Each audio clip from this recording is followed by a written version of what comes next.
Hello दोस्तों, आप कैसे हैं? I hope you. मैं आशा करता हूं कि आप लोग अच्छे होंगे। दोस्तों, आज हम लोग अपने एंशियंट हिस्ट्री के आगे के सीरीज को बढ़ाएंगे और इसमें हम लोग आगे पढ़ेंगे, ठीक है। तो दोस्तों, मैं आपसे यह कहना चाहता हूं कि यदि हमारे पिछले वाले वीडियो को आप नहीं देखे हैं तो आप उस वीडियो को देखें और देखने के बाद आप आगे इस वीडियो को देखें, जो आपके लिए काफ़ी ज़्यादा महत्वपूर्ण होगा। तो दोस्तों, यदि हमारे चैनल पर पहली बार आए हैं तो आप हमारे चैनल को लाइक, शेयर और सब्सक्राइब करना ना भूलें। तो दोस्तों, चलिए क्लास को स्टार्ट करते हैं और इसमें मगध साम्राज्य के उदय के बारे में पढ़ते हैं। तो दोस्तों, यहाँ पर देखेंगे कि मगध साम्राज्य का उदय, ठीक है। तो हम लोग यहाँ पर इसको पढ़ेंगे, ठीक है। तो इसके पहले हमने कल जो पढ़ा था बस उससे से आगे मैं कंटिन्यू कर रहा हूँ ताकि आप लोग को समझने में आसानी होगी। इसलिए आप मेरे पहले वाले वीडियो को एक बार देख लें, उसके बाद इससे देखें तो आप इससे लिंक कर सकते हैं। तो देखते हैं दोस्तों, इसमें कहा जा रहा है कि 600 ईसा पूर्व में मगध अन्य राज्यों के समान ही महाजन पद था, लेकिन समय के साथ उसने अपनी शक्ति का विस्तार कर दिया। मतलब जैसे जैसे विस्तार हुआ तो उसकी शक्ति भी काफ़ी विस्तार होने लगा, ठीक है।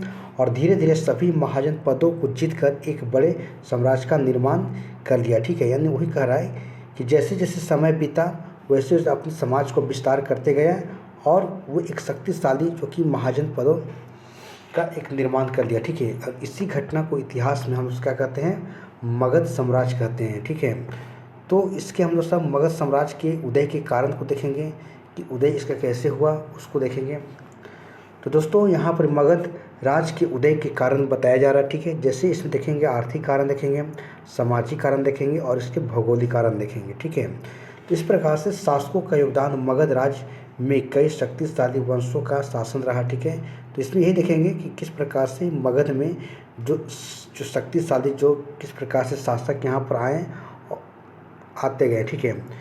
तो इसमें देखेंगे कि शासक देखेंगे सबसे पहले हर्यक वंश, उसके बाद शिशुनाग वंश और नंद वंश। तो इसको याद रखने के लिए हम हसीना से याद रखेंगे। तो दोस्तों, इस बार बीपीएससी 70 में यही क्वेश्चन पूछा गया था, ठीक है, कि हर्यक वंश के बाद किस वंश का शासन आया था। तो दोस्तों, इस प्रकार से हमारे लिए काफ़ी ज़्यादा महत्वपूर्ण हो जाता है कि थ्योरी पेपर को पढ़ना, ठीक है। तो देखते हैं दोस्तों, इसमें और क्या लिखा गया है। यहाँ के शासकों के द्वारा बेहतर कूटनीति अपने एक अच्छी कार्य क्षमता का प्रयोग किया गया, ठीक, जिसके कारण से मगध साम्राज्य का क्या हुआ? तो उदय हुआ, ठीक है। तो यही चीज़ यहाँ पर बताया जा रहा है, ठीक है, कि जो भी यहाँ के शासक थे उनकी एक बेहतर कूटनीति थी और उनकी अच्छी एक कार्य क्षमता के होने के कारण से क्या हुआ? मगध साम्राज्य का उदय हुआ, ठीक है। तो इसमें आगे देखेंगे और क्या है।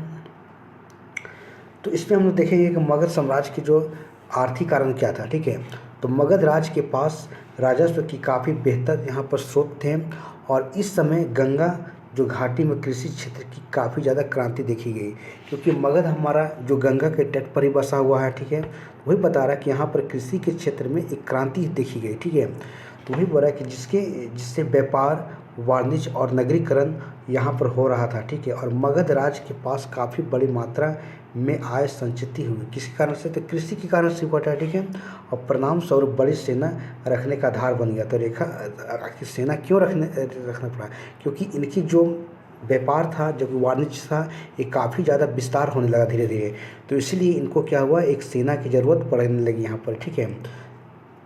तो इसको आगे देखेंगे हम सब, देखेंगे, ठीक है। उसके बाद यहाँ देखेंगे दोस्तों कि मगध राज के सामाजिक कारण क्या रहा, ठीक है। तो मगध का समाज काफ़ी ज़्यादा प्रगतिशील समाज था और यहाँ रूढ़िवादिता और अन्य राज्यों की तुलना में कम थी। यानी कि जो भी यहाँ पर रूढ़िवादी जो कि पुरानी परंपराओं थी, यहाँ पर अन्य राज्यों की तुलना में यहाँ पर कम देखी जा रही थी, ठीक है। जिसके कारण से मगध साम्राज्य की मजबूती मिली, ठीक है। तो इस कारण से क्या हुआ? मगध साम्राज्य की यहाँ पर ही मजबूती मिला, ठीक है। तो ये इनका सामाजिक कारण रहा था, ठीक है। उसके बाद दोस्तों यहाँ पर ही देखते हैं कि मगध जो राज्य का सामाजिक और भौगोलिक कारण देखेंगे, ठीक है। तो देखेंगे कि मगध राज्य की राजधानी गिरिव्रज जो कि 5 पहाड़ियों से घिरा हुआ था। कितना? तो 5 पहाड़ी से घिरा हुआ था, आप इसको याद रखेंगे।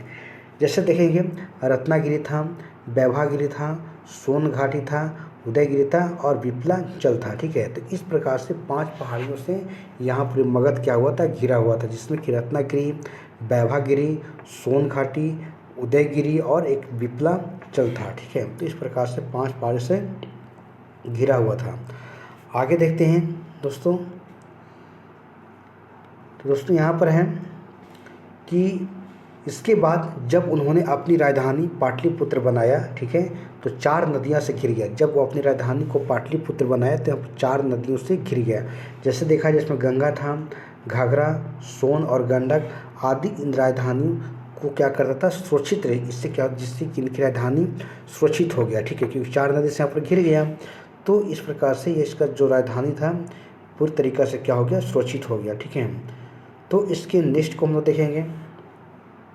नेक्स्ट है दोस्तों कि 600 ईसा पूर्व का सामाजिक जीवन, यानी कि जो अभी हमारा मगध का शासन चल रहा था उस समय हमारा सामाजिक जीवन कैसा था उसके बारे में कहा जा रहा है। ठीक है, तो इस समय समाज में वर्ण व्यवस्था उत्तर वैदिक काल के समान बनी रही, जो वर्ण व्यवस्था था।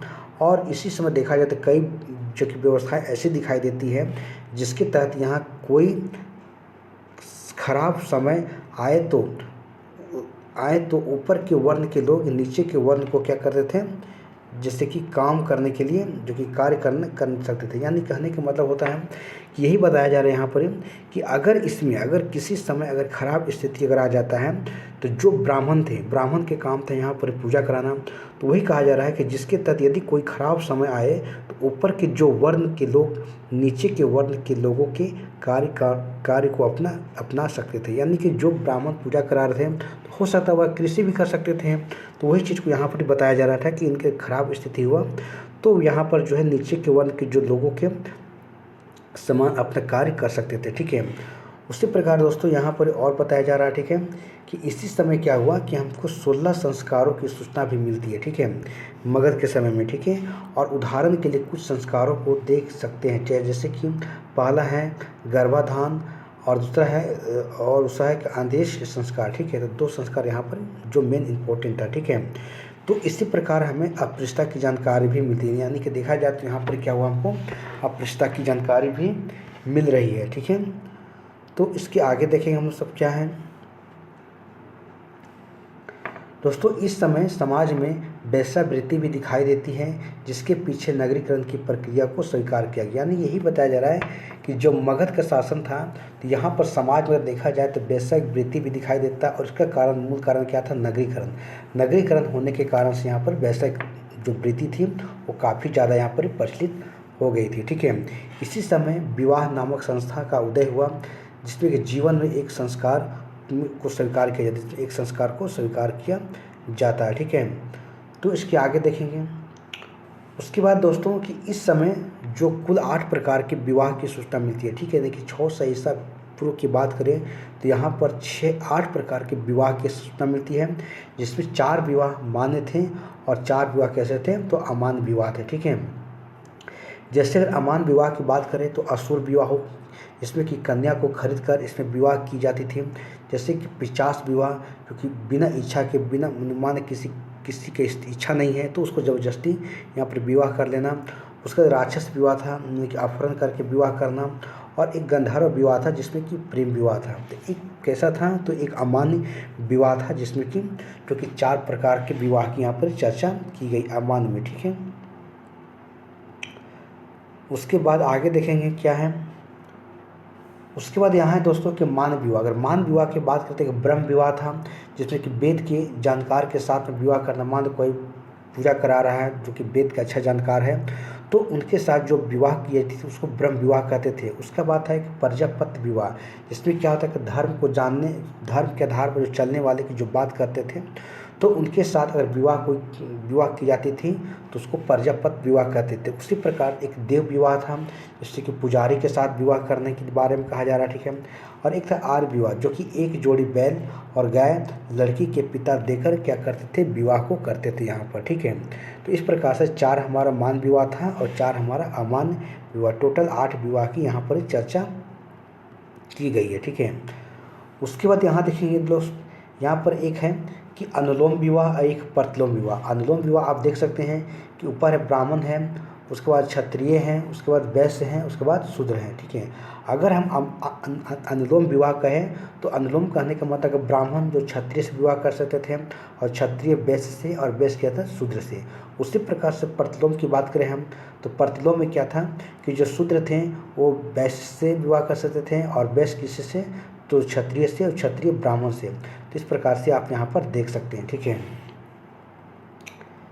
नेक्स्ट अगर देखें हम तो नेक्स्ट है मगध काल की अर्थव्यवस्था। अगर मगध काल की अगर अर्थव्यवस्था की बात करें हम तो इस समय आर्थिक विकास और समृद्धि का काल था और इस समय कृषि व्यवस्था से अधिक अवशेष दिखाई देते हैं। यहाँ जो कृषि को बहुत ज़्यादा माने कि अवशेष यहाँ दिखाई दे रहा है। ठीक है, जो हड़प्पा काल के बाद दूसरे सबसे बड़े पैमाने पर दिख रही है। ठीक है, जो कि हड़प्पा के बाद क्या दूसरे अगर बड़े पैमाने पर कृषि कर कार्य कहीं दिख रहा है तो कहाँ दिख रहा है तो वो मगध काल में हमको देखने को मिल रहा है। ठीक है, जो कि यहाँ पर आर्थिक विकास के लिए काफ़ी ज़्यादा समृद्धि का काल बताया जा रहा है इनकी अर्थव्यवस्था को। ठीक है, उसके बाद आगे यहाँ पर कहा जा रहा है कि इसी काल में इसी समय में गंगा घाटी में लोहे की हल का प्रयोग हुआ था, ऐसा साक्ष्य मिला हुआ है।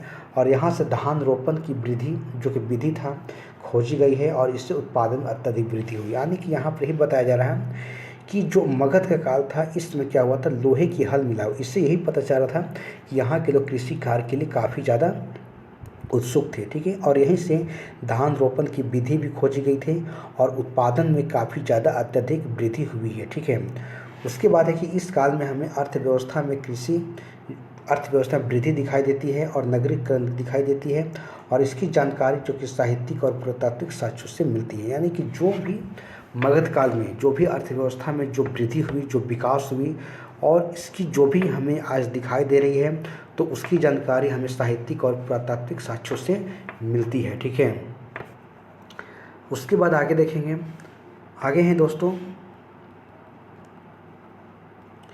कि इस समय चार प्रमुख नगर दिखाई देते हैं। नगर की बात करें हम तो एक काशी है, कौशाम्बी है, साकेत है और वैशाली है। तो इस प्रकार से चार नगर जो हमको यहाँ पर दिखाई दे रहा है, कहाँ पर मगध में दिखाई दे रहा है। काशी, कौशाम्बी, साकेत जो फैजाबाद में है और वैशाली राजगीर दिखाई दे रहा है। ठीक है, नेक्स्ट आगे देखेंगे इसमें और क्या है।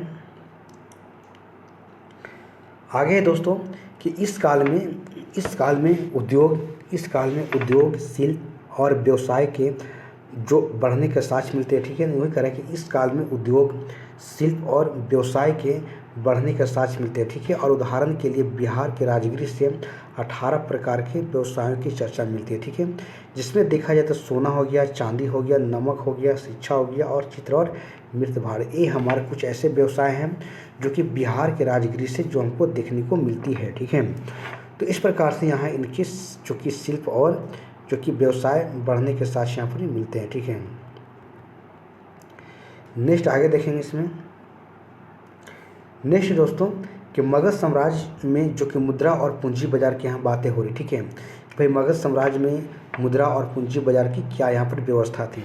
तो भारत के इतिहास में पहली बार जो मुद्रा और पूंजी बाजार का उदयमान दिखाई देता है, कहाँ तो हमको मगध साम्राज्य में दिखाई देता है। ठीक है, उसके बाद इस समय जिस प्रकार की मुद्राएं चलती थी उन्हें आहत कहते थे और आहत के हमें कई रूप जैसे कि दिखाई देते हैं, जिसमें कि चांदी और तांबा जो हमको दिखाई देता है। ठीक है, और इसी प्रकार देखा जाए तो यहाँ पर चांदी को हम लोग सब जो कि शतमान और चांदी को शतमान और कांसापर्ण कहते थे, जबकि तांबा को मासक और काकड़ी कहते थे। ठीक है, तो वही बोल रहे हैं कि मगध के काल में जो मुद्राएं यहाँ देखने को मिलती है उसे आहत कहते थे और इन देखा जाए तो जैसे इनमें चांदी और तांबे के सिक्के हुआ करते थे।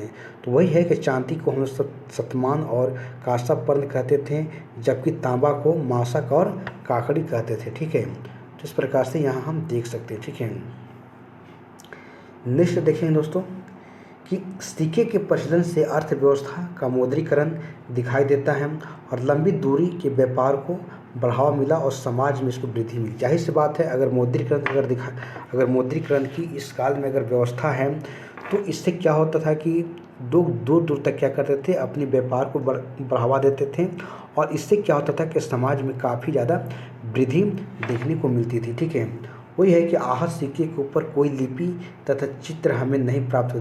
जो आहत के जो सिक्के जो बनाए गए थे उसमें कोई तिथि और कोई लिपि नहीं था।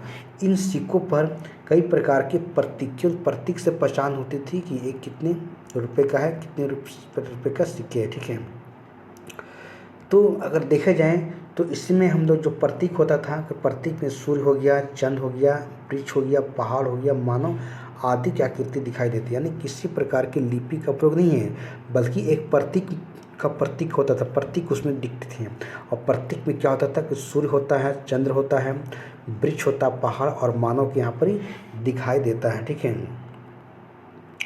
उसका दोस्तों आगे इसमें बताया जा रहा है, ठीक है, कि आरंभिक समय में सिक्कों का प्रचलन व्यापारियों द्वारा कराया गया। ठीक है, जिसमें कि राज्य सरकार के द्वारा नहीं, यानी कि जो भी यहाँ पर सिक्के प्रचलन दिखाई दे रहे हैं तो वो व्यापारियों के द्वारा किया गया, ना कि वहाँ के सरकार के द्वारा किया गया। ठीक है, उसके बाद अगर पूंजी बाजार की बात करें हम तो 6 से ईसा पूर्व शताब्दी में महाजनों और साहूकारों की हमें जानकारी मिलती है। जो कि महाजन थे, जो कि पैसे सूद पर देते थे, और जो साहूकार थे तो उनकी जानकारी मिलती है, जो कि ब्याज पर पूंजी का लेन देन करते थे, यानी कि किसी को सूद पर पैसा यहाँ पर देने का यह काम करते थे। ठीक है, तो उसको आगे देखते हैं इसमें और क्या है।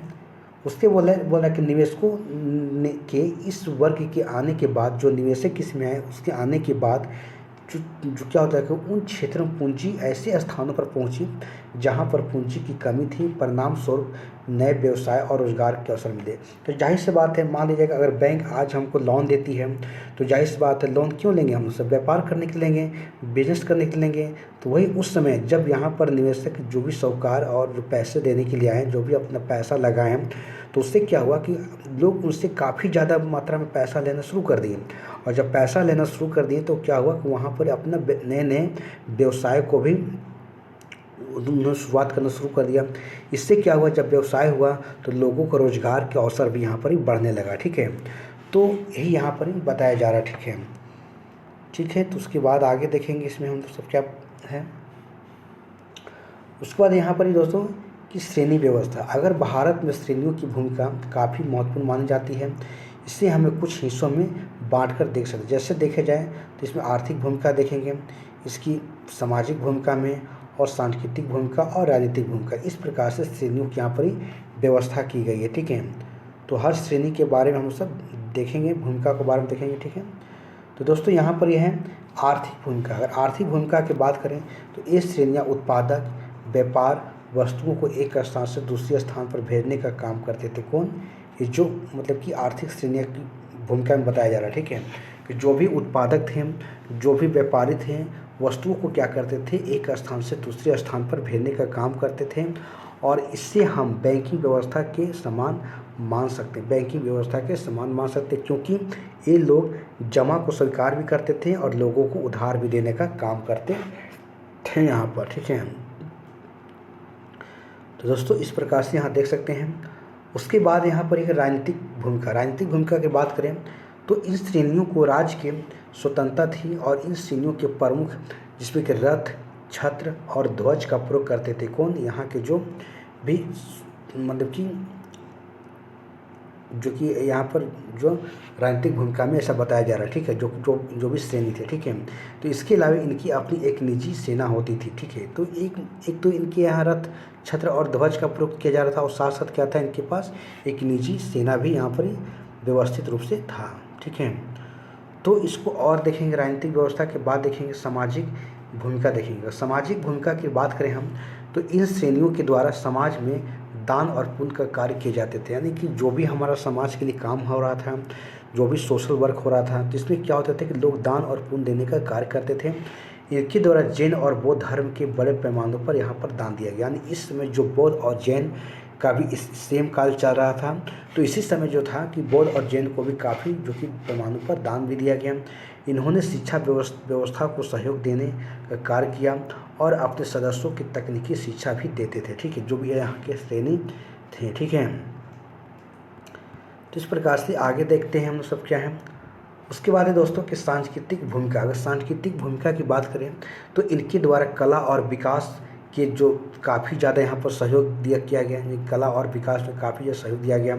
उदाहरण के लिए गुप्त काल में हमें कुछ जानकारी मिलती है, जैसे कि श्रेणियाँ जो मंदिरों का निर्माण, सड़कों का निर्माण जैसे कार्य जो करती थी। ठीक है, जो कि श्रेणी थी। ठीक है, तो ये जानकारी हमको गुप्त काल से मिलती है कि जो यहाँ के जो श्रेणी थे तो जो पैसे देने वाले जो ऋणी थे तो वो क्या करते थे, सड़कों का निर्माण और जो कि मंदिरों का निर्माण जैसे कार्य यहाँ पर ही किया करते थे। ठीक है,